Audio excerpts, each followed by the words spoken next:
সম্মানিত ভিউয়ার্স, আসসালামু আলাইকুম।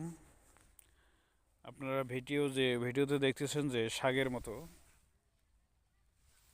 মতো কিছু গাছের চারা। এগুলো হচ্ছে উন্নত মানের তামাকের চারা। এগুলো হচ্ছে উন্নত জাতের তামাকের চারা, যেটা দিয়ে আপনার গুল্লি বলেন, ব্যঞ্জন বলেন, মানে হাই কোয়ালিটির সিগারেট তৈরি হয়। এগুলো হচ্ছে তার চারা। এগুলো জমিতে রোপণ করতে হয়। এই চারাগুলো জমিতে রোপণ করার পরে এগুলো বড় হয়।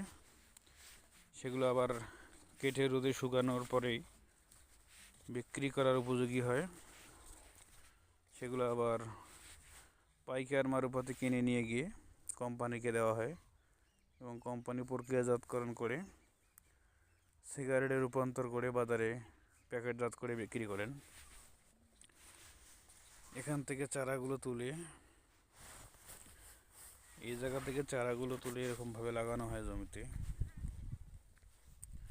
ঠিক এরকমভাবে রোপণ করা হয়, চতুর্দিকে এক হাত করে রোপণ করে চারাগুলো লাগানো হয় এবং চারাগুলো 1 হাত বা 1.5 হাত পর্যন্ত লম্বা হয়। এরপরে এটাকে রোদে শুকিয়ে প্রক্রিয়াজাতকরণ করে কোম্পানির কাছে বিক্রি করা হয়।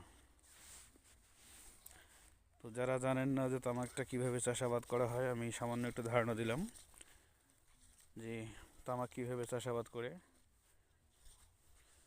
সেটার একটা উদাহরণ দিলাম। ধন্যবাদ সবাইকে। ভিডিওটি ভালো লাগলে শেয়ার করবেন। আসসালামু আলাইকুম।